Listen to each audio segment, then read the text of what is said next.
Labdien, mīļo skatītāji un klausītāji! Jau atkal ar prieku dodos pie jums ar vērtīgu saturu, lai kopā ar speciālistiem un dzīves gudriem cilvēkiem dalītos ar jums vērtīgās zināšanās. Visapkārt ir tik daudz informācijas, tik daudz iespēju, un arī šodien nākam pie jums ar 3 vērtīgiem stāstiem.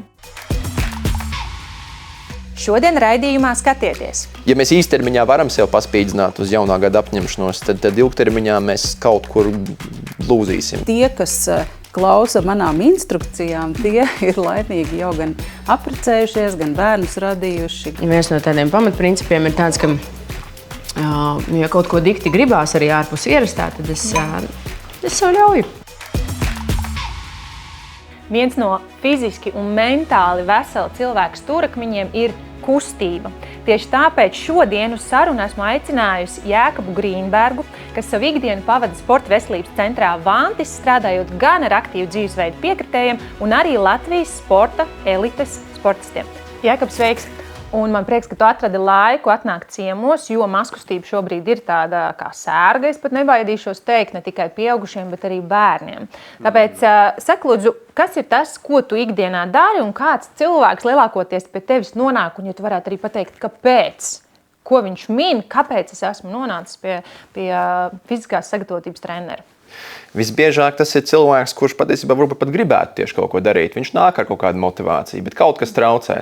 Es gribētu darīt šo, bet es nevaru, jo man sāp šis vai traucē šis. Kādēļ tā statistika paliek tāda, ka mēs kustamies mazāk? Vienīgais, kas nāk prātā, vide ir nomainījusies ārprātīgi. Es domāju, ka jauniešos tieši mēs redzam to īpaši specifiski. Ir milzīga atšķirība, ko mēs darījām savā brīvajā laikā. Man liekas, ka mūsu paudze vēl bija noteikti tā, kas skraidīja pa sētām apkārt, vai ne? Un nevarēja ievilkt aiz auss mājās. Tagad varbūt mums tas ir šur tur jāmeklē, kā varbūt nedaudz mākslīgi to radīt. Kaut kādas koordinācijas, akrobātikas, tas tagad ir mums jādomā, kur to dabūt. Ko tu teiktu vecākiem un arī bērniem, jo bērni es zinu, ka mūs klausās no kāda vecuma vajadzētu pievērsties un domāt par to, un ar ko rēķināties, ja tu domā, es būšu profesionāls futbolists, kā mans dēls? Tā doma par profesionālo sportu arī jau īstenībā ļoti, ļoti nopietna. Bet tā ir doma, kur vajadzētu mēģināt novēlināt, godīgi, cik vien iespējams. Kāpēc? Tāpēc, ka agrīna specializācija ir viena no lietām, kas arī kļūst problemātiski. Piemēram, mēs tur 5 gados sākam ar basketbolu un tikai basketbols vai tikai tenis. Vienalga kas, bet tikai viens. Un sanāk, mēs specializējamies ļoti agrīni uz to vienu lietu, nenogaršojot, neiegūstot informāciju par daudzām citām lietām. Ko atkal mēs tajā sētā varbūt dabūjām? Uzkāpām kokos, hokejs, futbols, basketbols. Mēs dabūjam visu. Līdz ar to kaut kāda varbūt sapratne, redzējums par tādu ilgtermiņa vīziju. Mums jādomā ilgtermiņā, lai tas izaug vesels cilvēks vispirms. Jā. Un tad mēs viņu varbūt no tā brīža redzēsim, vispār vai viņš grib. Jo arī psiholoģisks spiediens ir nenormāls īstenībā. Es ar to īstenībā varbūt arī ar to cīnījos visu laiku, man bija šis mērķis. Īstenībā es par to biju ļoti apzinīgs jau pirmajās klasēs. Bet tas ir svars un spiediens, ko ir grūti nest līdzi. Pa ceļam ir vilšanās sevī, varbūt sajūt, ka kāds cits ir vīlies vēl tevī, treneris redz tevī daudz, bet tu nespēji to radīt.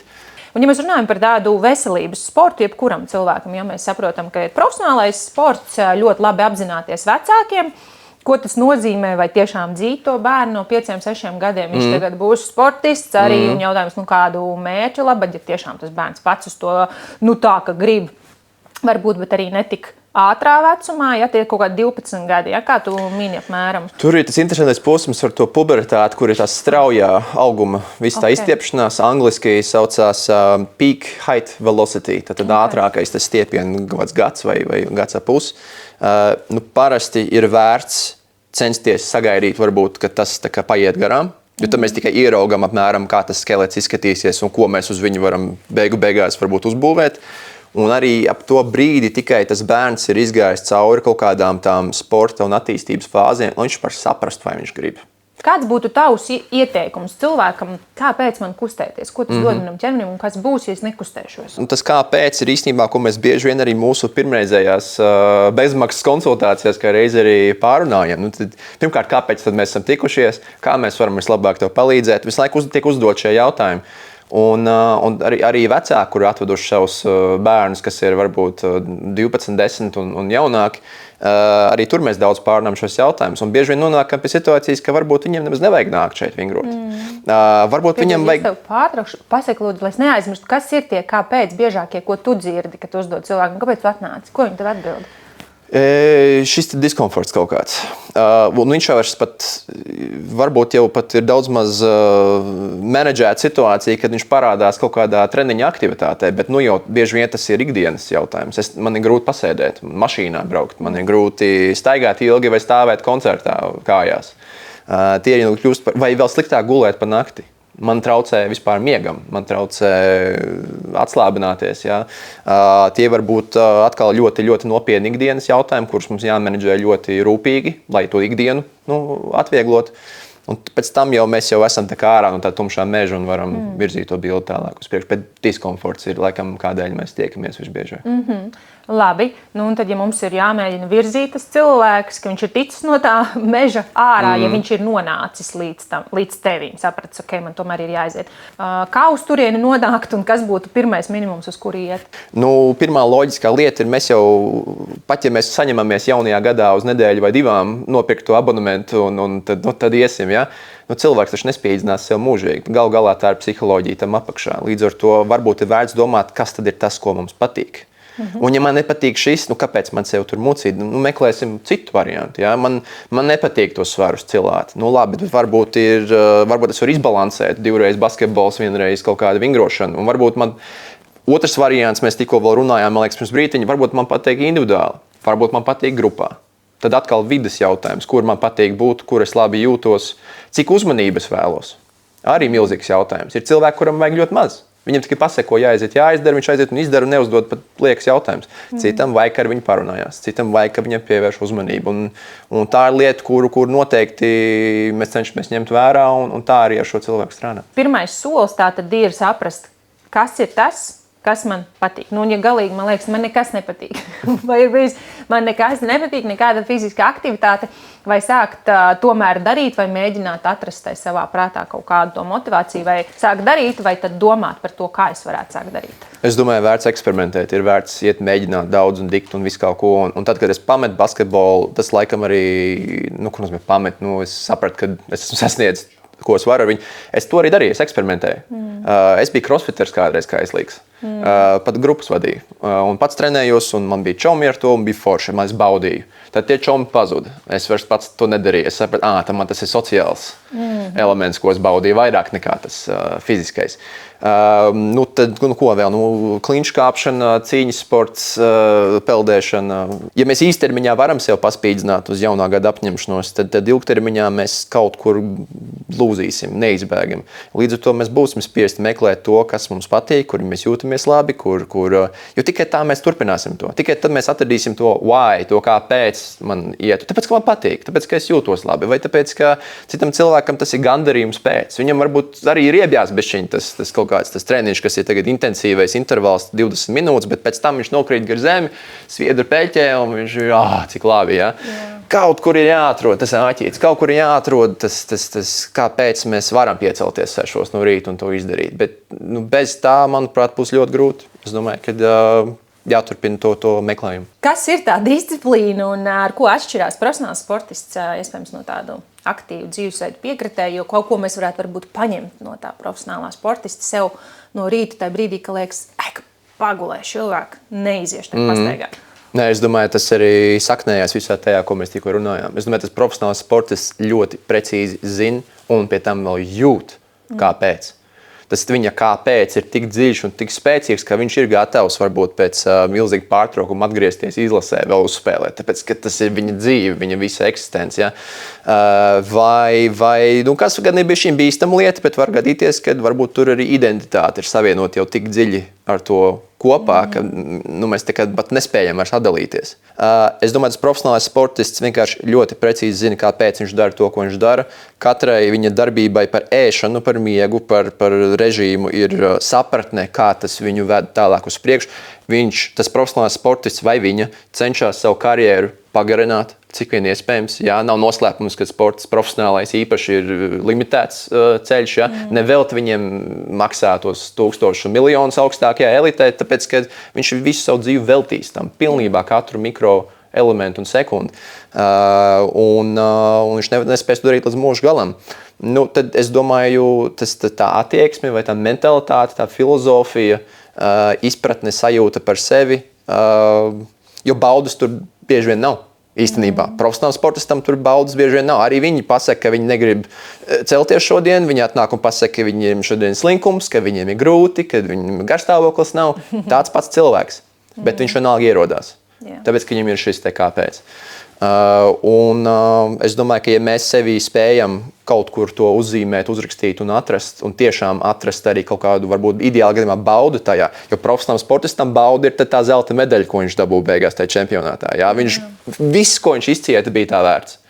Tad mums varbūt jāmeklē mazākas uzvaras. Mums nebūs tie lielie čempionāti katru gadu hokejā, jā? Bet varbūt mūsu mazā uzvara ir tas, ka šodien es vienkārši aizgāju uz to zāli. Un apsēdos uz paklājiņu un bišķiņu pastaipījos. Tā ir mana uzvara. Nākamajā dienā es aiziešu un pastaipīšos un varbūt pāris presītes uztaisīšu.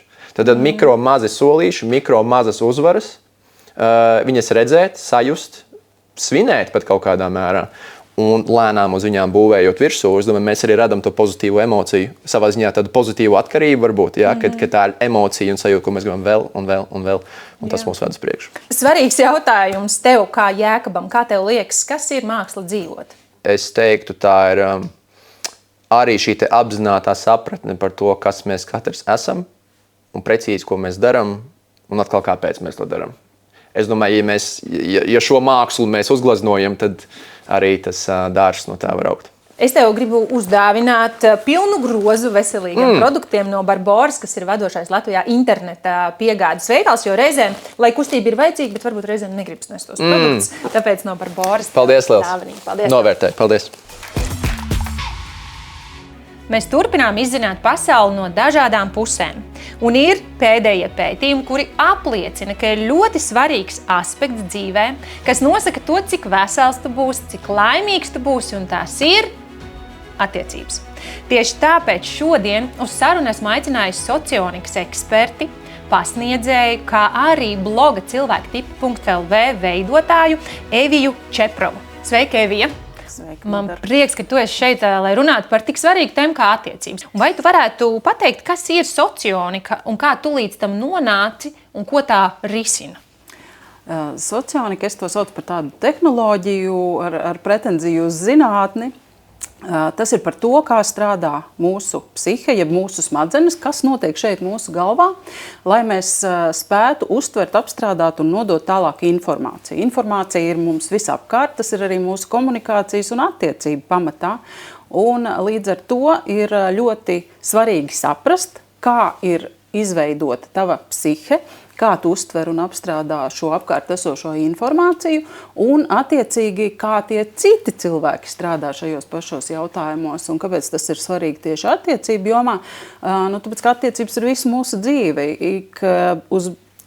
Ik uz soļa mēs satiekam kādu cilvēku. It īpaši jau mums tāda vislielākā berze un komunikācija ar mūsu pašiem tuvākajiem cilvēkiem. Un tāpēc tas ir ļoti, ļoti būtiski saprast, ka mēs pasauli varam un drīkstam redzēt atšķirīgi, un ir kaut kādi cilvēki, ar kuriem mēs spējam vieglāk saprasties, un ir tādi, ar kuriem mums nekad nebūs pa ceļam. Un tas ir vienkārši no dabas ielikts, ir jāpieņem šie spēles nosacījumi, ja tā var teikt, un ar to ir daudz vieglāk dzīvot. Raidījumu turpinājumā skatieties. Tie, kas klausa manām instrukcijām, tie ir laimīgi jau gan apprecējušies, gan bērnus radījuši. Ja viens no tādiem pamatprincipiem ir tāds, ka ja kaut ko dikti gribās arī ārpus ierastā, tad es sev ļauju. Un ja mēs runājam par tādu aktuālo tēmu, kas ir iepazīšanās, šobrīd vispār kā ir ar šo, ņemot vērā digitālo laikmetu, ātri, pat tik nepatīk, kā tas ir palīdzējis vai tieši otrādi iespējams traucē cilvēkam tādas kvalitatīvas attiecības izveidot? Es esmu tāds cilvēks, kurš uzskata, ka ir ļoti svarīgs rezultāts. Kā tu pie tā rezultāta nonāc, nav nekādas nozīmes. Un man šķiet, ka šis tehnoloģija laikmets ļoti, ļoti palīdz. Tas ir, man liekas, brīnišķīgi, ka šobrīd šobrīd ir iespēja visiem cilvēkiem, vai viņš ir kautrīgs, vai viņš ir komunikabls, viņš var iet šajās iepazīšanās platformās, viņš var uztaisīt savu profilu, mēģināt komunicēt, censties komunicēt, jo mēs visi zinām, ka ir taču cilvēki, kuri nekad dzīvē nepieies uz ielas otram klāt vai pat kādā pasākumā, ja? Tad tehnoloģijas šo iespēju dod, man liekas, ka tas ir brīnišķīgi. Ļoti daudz cilvēku, protams, baidās no tā un domā, ārprāts internets noteikti ir pilns ar visādiem maņakiem un sliktiem cilvēkiem, bet man liekas, ka tādu dīvainu cilvēku satikt uz ielas ir daudz lielāka iespēja nekā internetā. Jā. Kas varētu būt tāds instruments, ko apstāties, iespējams atkāpties un saprast, ko es varu darīt pats, saprast sevi, saprast otru, lai tomēr tās attiecības izveidotos? Kā man teica viens labs draugs, Socionika palīdz tajā loterijā samazināt to biļešu skaitu, ja? Ka tev nav mūžīgi jāiet un jāmēģina ar katru cilvēku, kas tev vienkārši liekas simpātisks, bet tu ļoti sašaurini to savu meklējumu loku. Pieņemsim, ja tev vajag adīt, tad tu saproti, ka tev ir vajadzīga dzija, bet tam tev nederēs, pieņemsim, diegi vai virves vai zirgu sakas, kas arī ir līdzīgi pēc izskata, bet tu sašaurini to savu meklējumu loku, un tādā veidā tu ātrāk virzies uz priekšu. Tas var izklausīties diezgan biedējoši, jo liekas, ārprāts es taču starp visiem nevaru atrast kaut cik patīkamu vai pieņemamu, bet tad man vēl ir jāsašaurina un jāmeklē vēl tips atbilstošais vispār ārprāts. Un kā ir tev pēc pieredzes, vai cilvēki apzinās, saprot sevi to savu cilvēku tipu vai tomēr ne līdz galam? Tajā manā komunā, kurā es darbojos un kurā es pulcēju tos, kas ir nonākuši pie manis vai uz konsultācijām vai vienkārši interesējās par socioniku, jāsaka, ka tie cilvēki ir diezgan uzcītīgi tajā sevis pieņemšanā un tāpat arī trenējās citus pieņemt un saprast, jo ja mums kādreiz likās, ka tas kaut kāds tur jocīgs vai neriktīgs vai nenormāls vai tas ir narciss, tam ir uzmanības deficīta sindroms un vēl kaut kādas lietas, tad tagad jau mēs zinām, ka tas ir tāds tips, ar kur man visticamāk nav pa ceļam un nav ko tam cilvēkam piesieties un mēģināt viņu kaut kādā veidā pārtaisīt. Tā kā tie, kas ir ieinteresēti labā rezultātā, viņi šai procesā, protams, ka ieguldās. Jā, tas nenotiek vienas dienas laikā, kad izdotos tās jaunās attiecības atrast, bet tie, kas klausa manām instrukcijām, tie ir laimīgi jau gan apprecējušies, gan bērnus radījuši, gan vienkārši priecīgāk un labāk dzīvo. Un kā tad paliek ar to, mīli mani kāds es esmu, un tāds es esmu, un ja mani nevar pieņemt, vai tā būs tāda veiksmīga pieaugušā cilvēka stratēģija, vai tomēr ir jāmēģina kaut kādā veidā pielāgoties. Un šeit pat varbūt, ja tu vari dot piemēru, ja ir divi, teiksim, spēcīgi līderi, vai tieši otrādi divi spēcīgi tādi, kur, es gribu, lai tu mani velc, viņš arī grib, lai vēl, tad mēs tas vezums... Spēcīgi velkami. Jā, spēcīgi velkami. Tas vezums arī stāv uz vietas, nekas nenotiek. Kā tas ir? Pieņem mani kāds es esmu, vai tomēr esi gatavs mainīties? Socionika ir burvīga ar to, ka principā šeit strādā tas pieņem mani kāds es esmu. Respektīvi, tev ir milzīgs atvieglojums uzzināt un saprast, ka tu kādam patiksi tāds vai tāda, kāda tu esi šobrīd. Protams, augt un pilnveidoties nevienam nav aizliegts un jebkurās attiecībās un personīgi arī savā dzīvē, bet principā mēs katrs esam radīts tieši tāds, kāds mēs esam, tāpēc, ka kaut kur ir tāds cilvēks, kuram vajag tieši tādu komplektu, kāds ir tev ar tavām raksturiezīmēm un īpašībām. Un tu minēji to piemēru ar tiem diviem spēcīgajiem. Tas nepie kā labi nenovedīs, tāpēc, ka divi spēcīgi agri vai vēlu sāks konkurēt un cīnīties savā starpā. Tas nav labi. Tāpēc balansam ir vajadzīgi tā, ka tā kā samainīt tos komplektus vietām, to, ko tu pieminēji. Ja kāds ir spēcīgi velkams, tad viņam tas stiprais vilcējs arī ir nepieciešams, jo tas spēcīgais, viņš ļoti labprāt dos visādas norādes, ieteikumus, izlems varbūt otra vietā. Un tam pirmajam, viņam ļoti patiks un derēs tas, ka kāds viņu neapgrūtina ar kaut kādu grūtu lēmumu pieņemšanu vai ar saņemšanos, ja viņi tādi ir vajadzīgi viens otram. Un tieši tādā pārī arī ļoti veiksmīgi mēs varam augt un attīstīties, jo mēs ikdienas esam blakus tā kā ar tādu treneri, cilvēku, kurš tev rāda priekšā citas raksturīpašības. Un tur arī notiek tā izaugsme tajās sadrīgajās attiecībās. Vai ir tādi brīži, ja dzīvo attiecībās, un tad kādā brīdī liekas, ka tā kā sāk apnikt, ka tev kāds visu laiku vai jāvelk, vai tieši otrādi kāds tevi tad visu laiku tagad tur zāģē, pieņemsim. Jā, tam vīrietim tās sievietes salikusi savus mērķus, skrien pa priekšu, jā, un tikai aiziet. Kas notiek, ir kaut kādi instrumenti tajā brīdī? Droši vien komunikācija varētu būt savstarpējā viens no, bet kas tādā praksē, vai tu esi saskārusies ar tādiem gadījumiem, ka nāk pie tevis un saka, ko darīt?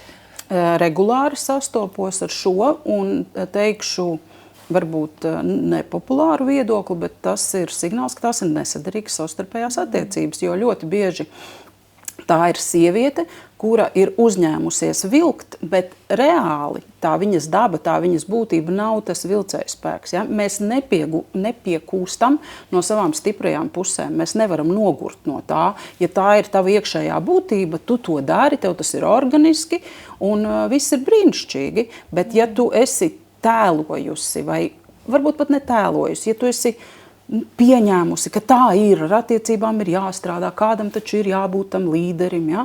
Tad tā arī ir, tāds ir tas iznākums, bet ja ir tā, ka kādam apnīk vai nepatīk, tad tas ir jau pirmais signāls, ka tur kaut kas ir nošauts greizi tai partneri izvēlē. Ko tu tādās, vai tu dod arī, teiksim, tādus radikālus tos ieteikumus, ka tu saki, Jā, es dodu tikai un vienīgi radikālus ieteikumus, tāpēc, ka kāds pasaka. Jā, samuldēt es nevaru, un es teikšu tā, ka pie manis tāpēc arī nāk. Pēc tā arī nāk. Savā ziņā es esmu pēdējā instance vai pēdējais tas gala punkts, pie kā atnākt un pateikt.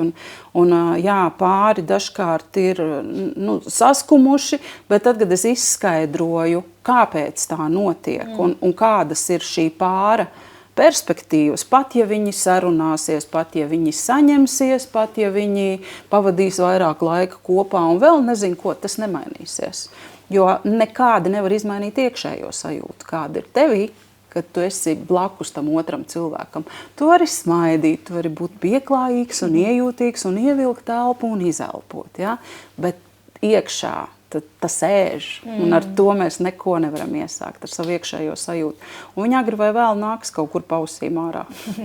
Kā atrast to attiecību ķīmiju, sadarbību, kā saprast cilvēku, teiksim, iet uz randiņiem, kas ir tas, ko ņemt vērā, vai dot laiku tai ķīmijai, vai tiešām tādā instantā tu saproti, mums tāda ķīmija radās, vai ķīmijai vajag kaut kādu brītiņu? Ķīmija nav laba lieta, manā skatījumā. Ilgtermiņa attiecībām tā nav laba lieta. Ķīmiju mēs meklējam tad, kad mums nav cita parametra, kā izmērīt to, vai man tas cilvēks derēs vai nē. Vienkāršāk sakot, ja mēs nezinām socioniku, tad mēs meklējam ķīmiju. Tas ir arī mans personīgais pieredzes stāsts, un to es arī pati esmu piedzīvojusi savā randiņu periodā. Tu vari padalīties mazliet. Jā, es varu nedaudz padalīties.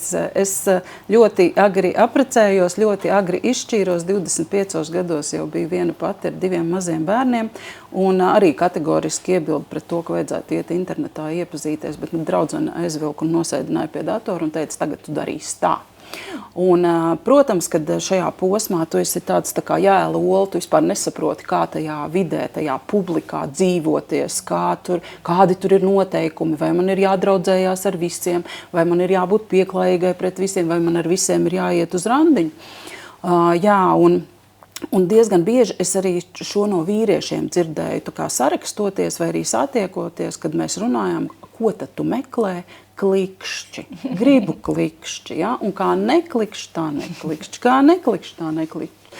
Tā kā tas ir viens no tādiem parametriem, pie kā cilvēks pieturās, domājot, ka tur kaut kas saslēgsies un notiks kaut kāds brīnums. Bet faktiski tas, ko tu pieminēji, kad aizgāju, apskatījos, nepatika, šim vajag ļoti ticēt īstenībā. Tas ir labs signāls, tāpēc, ka mūsu ķermenis ļoti daudz ko mums pasaka priekšā par to, ko es domāju šajā situācijā, kāda ir mana attieksme pret to cilvēku. Jo bēda sākas tad, kad mēs prātu pieslēdzam, kad es sāku domāt, vispār jau normāls, jā, redz, Labāks, kā tas šķīries, jā, darbs ir, pasties ar normālu mašīnu atbrauc, nevis ar kājām vai ar trolejbusu, jā, zobi ir, jā, brīnišķīgi un vienkārši veiksmes stāsts, bet vēderā tur jau notiek, tā reakcija, tavs vēders zina, tevi velk pie tā cilvēka vai atgrūž. Tāpēc uz prātu īpaši nevajadzētu paļauties, vajag paļauties uz socionikas zināšanām. Tur, protams, analītika ir vajadzīga, bet, ja tev viņu nav, tad klausi tai savai vēdera sajūtai. Ļoti bieži vīrieši šķendējās par šo, kā tu vari saprast pirmajā reizē, tu man tikko ieraudzīji un uzreiz saprati, ka nebūs. Dod iespēju, ja tur vajag 3 vai 7 randiņus. Nē, ja tev ir tā sajūta, ka nav un nebūs, tad arī nav un nebūs. Jo to es dzirdu pēc tam tajās šķiršanās konsultācijās. Es vienmēr pajautāju, kā jūs iepazināties, kā jūs iepatikāties viens otram. Un visbiežāk ir tas, man jau uzreiz likās, ka nebūs. Un otra lieta, mums ir jāvērtē, cik viegli mums vedās sarunas. Jo ir taču tā bijis, kad tu satiecies ar cilvēku un saproti, no viņa nevar izspiest nevēlni, ja? Un tad vajag kaut kā tā uzturēt to sarunu. Un redz, tad, kad mēs sarakstījāmies, tad bija tik forši, tagad mēs satiekamies klātienē un kā pa celmiem. Tas arī nekam nedara. Ar sadarīgo cilvēku komunikācijai ir jābūt vieglai.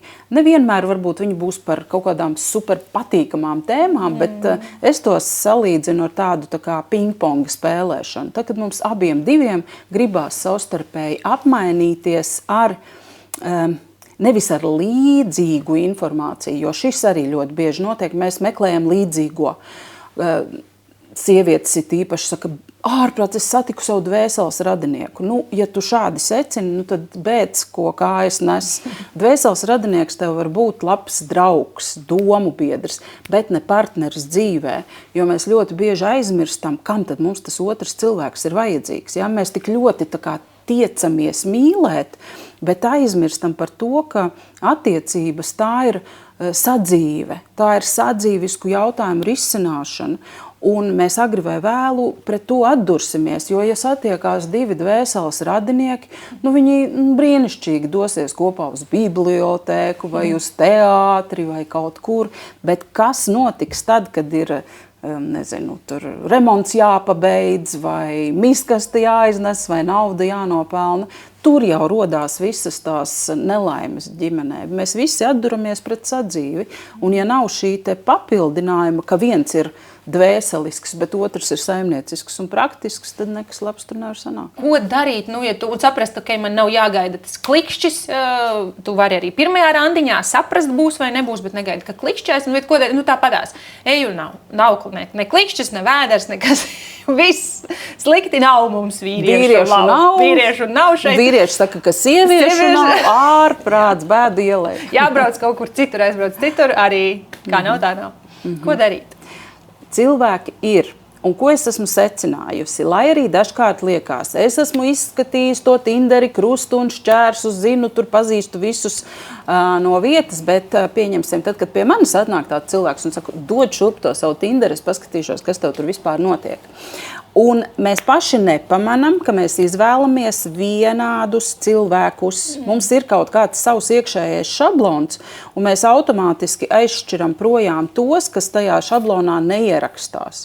Un tad mans uzdevums ir to šablonu salauzt un iešķirot tos, uz ko vai tas vīrietis vai tā sieviete iepriekš nav skatījušies. Jo noteikti ir tādi vīrieši un sievietes, kas spiež to sirsniņu pilnīgi katram, ja, un tad tur gaida kaut ko. Bet es domāju, ka tā tomēr nav. Mēs kaut kādas izvēles izdaram, un vienkārši ir jāskatās uz citādākiem cilvēkiem, arī vizuāli pat. Ja? Ir meitenes, kuras saka, man tikai tie bārdainie un sportiskie, un tad viņus tur sašķiro, un tad viņi iet uz tiem randiņiem, un realitātē viņi jau arī izrādās viena tipa cilvēki, un nekāds progress tur tais attiecībās nenotiek. Viņa nepaskatās uz to neliela auguma apaļīgo plikpaurīti, kas būtu tas viņas īstais vīrietis. Ja?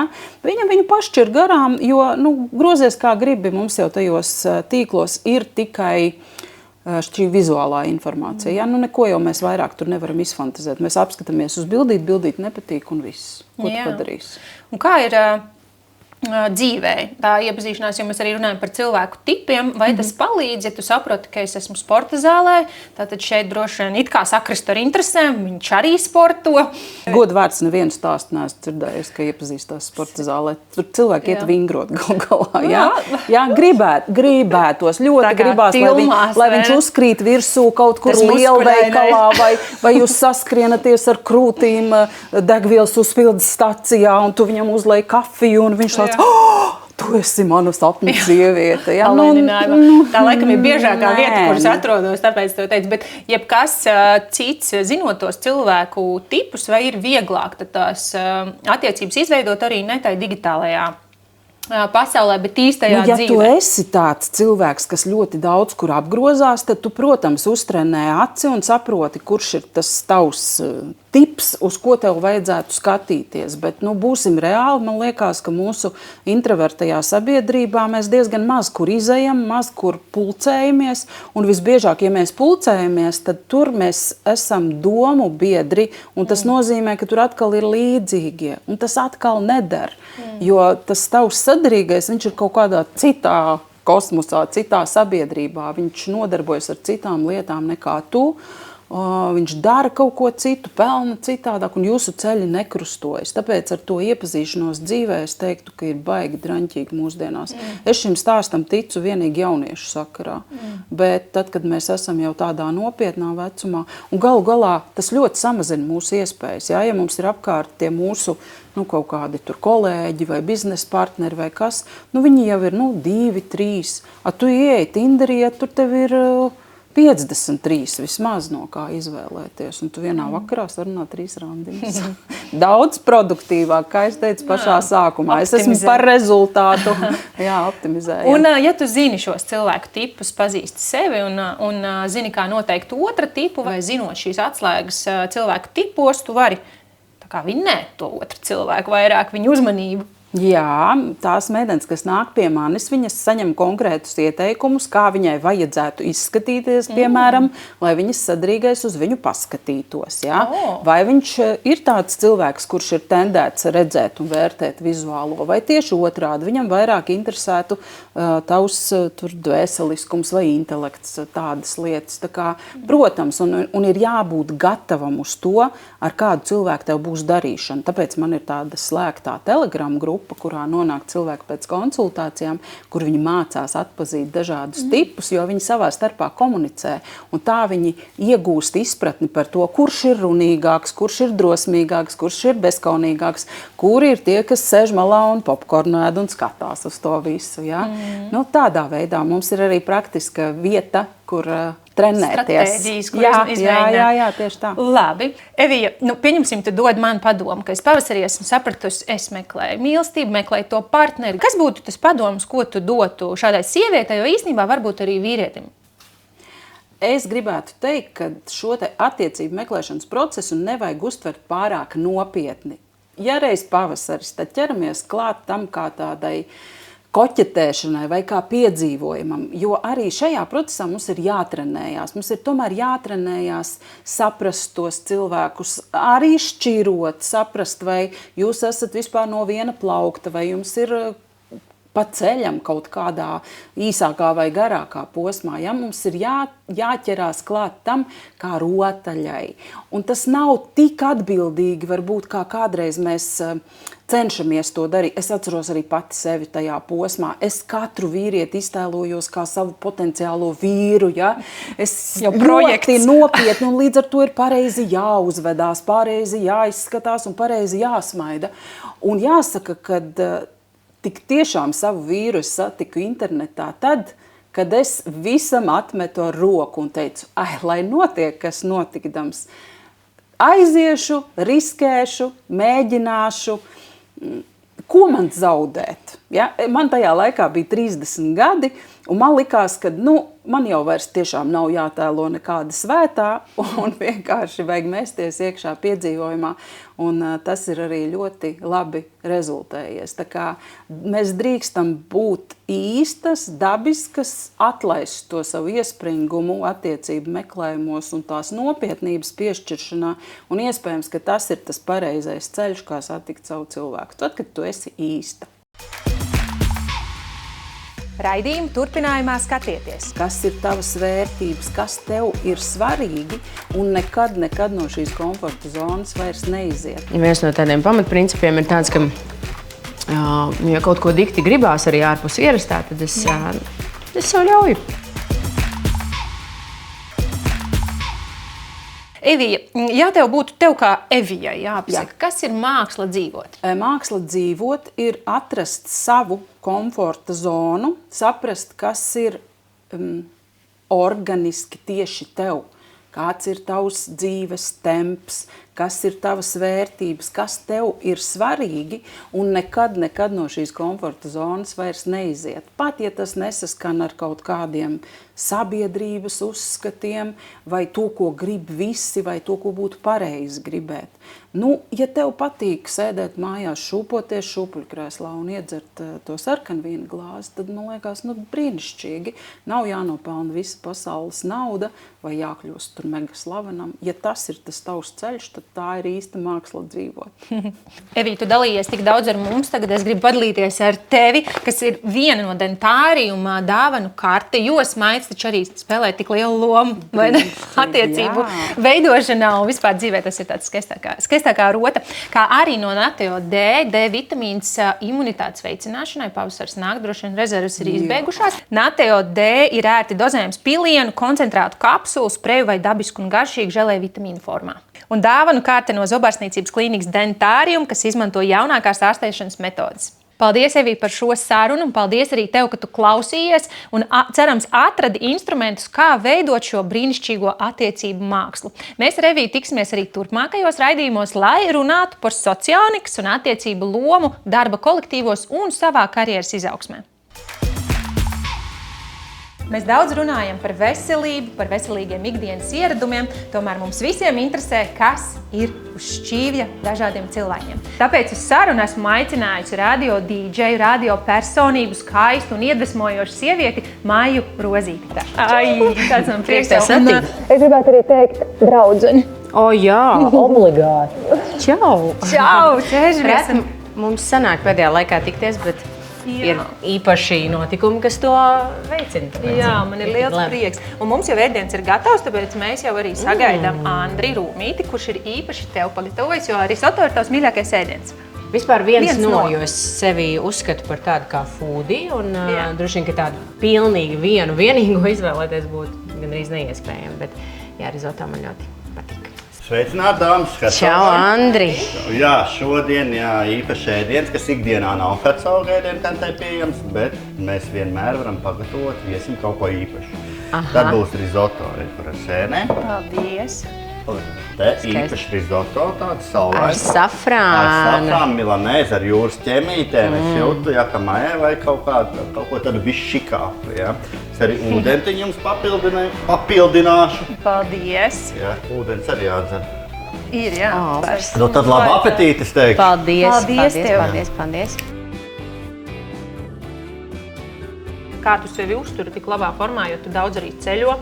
Šobrīd starptautiskā dīdžejs, to ārpus Latvijas robežām, kas tev kolosāli piestāv. Bet droši vien arī svarīgi ir to ne tikai fizisko formu, bet arī enerģiju uzturēt. Viens no tādiem pamatprincipiem ir tāds, ka, ja kaut ko dikti gribās arī ārpus ierastā, tad es sev ļauju. Un sevi nešaust par to. Pelnus uz galvas par to nebar. Tas baznīca neapzām piedošana. Nē, neko tādu. Man liekas, arī tas ķermenis un organisms pats droši vien, ka saprot to režīmu, ka tu viņu nestrostē un neieliec kaut kādos ļoti stingros rāmjos. Tāpēc arī pirmkārt neprasās neko daudz tādu ārkārtēji. Un pat tad, ja sanāk, tad tas, ne tas aiziet uzreiz labumā, ne tas arī kaut kā psiholoģiski traucē. Kā Kas ir tās tavas galvenās 3 zelta sastāvdaļas ikdienai, ka tu zini, šo es ievēroju uzturā, to es daru, un tad es jūtos gan enerģiski, un arī saprotu, man patīk tas, ko es redzu spogulī. Ir svarīgi tas, lai tu pats jūties savā ādā labi, lai tu sev patīc, kas arī ir, protams, savstarpēji saistītas lietas. Nu, un tad tikai tālāk var kaut kas labs sanākt arī uz ārpasauli. Tas ir viens. Par manu pašsajūtu vai par tām neatņemamajām sastāvdaļām. Kopumā tad, protams, viss tas, ko mēs jau zinām, kustība, uzturs ir tā kā svara un tādas kopējās formas jautājumā droši vien kā tāds jūtamākais, bet jā, protams, kustība, miegs, tā kā dienas režīms kopumā un arī kaut kādas skaistuma lietas un procedūras. Un es droši vien, ka pagājušajā pavasarī sāku ļoti daudz pārvietoties kājām. Tā, ka tas man ir iegājies kā tāds absolūts ritms un norma. Iešana kājām ir iedevusi to iespēju pabūt ar sevi, paklausīties savu mūziku, kaut kā sastrukturēt savu dienu vai pat tālāko laiku. Un tā. Tas iedod tā kā prātam to tonus un fiziskā staigāšana fiziski arī iedod visam ķermenim. Un tādā veidā es arī staigāju uz savu sporta zāli, kuras cenšos apmeklēt katru rītu darba dienās. Nevienmēr sanāk, un tur es nosportojos stundiņu apmēram ar treneri. Vai ir kaut kas tāds, kas tev, saprot, garšo gribētos, bet, es saprotu, tam prātam pasaku nevajag varbūt tik bieži? Laikam varbūt pat vispār kaut kāda miltu izstrādājuma, kas pēc idejas, nav tā, ka man ļoti vajag vai prasās, bet ir periodi, kad ļoti labi izdodas ieturēties un vispār neko no tā neaiztikt, un tad ir ieslīd pa kādam mazumiņam, arī pie tās pašas kafijas, it īpaši ārzemēs kaut kādā Parīzē, piemēram, tu nevar bez tā krosāna iztikt vai vispār Itālijā esot un tā. Un tad ir, tad tu domā, ka tu ieej tādā kaut kādā inercē ar tiem miltu izstrādājumiem, bez kuriem var iztikt. Bet vispār tādas ļoti izteiktas vilkmes pēc tiem man nav, par ko man ir tiešām prieks, un ne pēc vāverītes, ne pēc kaut kā cita, tāpēc, kaut kādas, kaut kas tāds, ko kārojas, kā jau es teicu, es sev par to nešaustu un nesodu dikti. Un kas ir tāds ierastais jums mājās, teiksim, pirmās ēdienreizes variants? Tu pat ēdi vispār brokastis vai tu Es ēdu, jā, es vispār esmu tāds diezgan liels brokastu cilvēks, bez mazliet pat esmu ilgāku laiku likusi uzsvaru uz brokastīm. Mēs ēdam olas dažādās formās, mēs ēdam rudzumaizi, kādu riku, bērniem garšo galetes, kukurūzas, rīsu, pilngraudu dažādas un tā.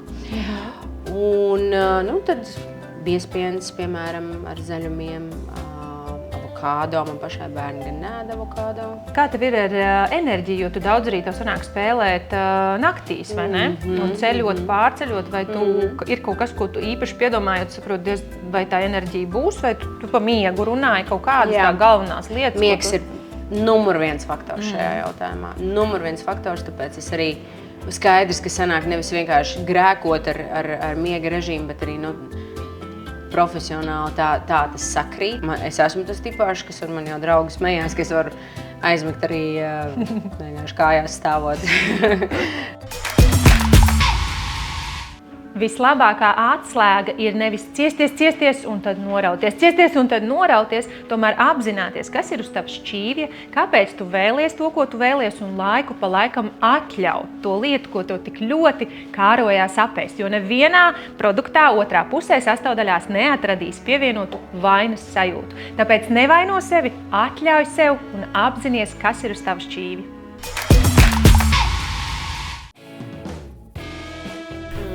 Tā, dāmas. Krēmbrulē, tā ir klasika pasaulē.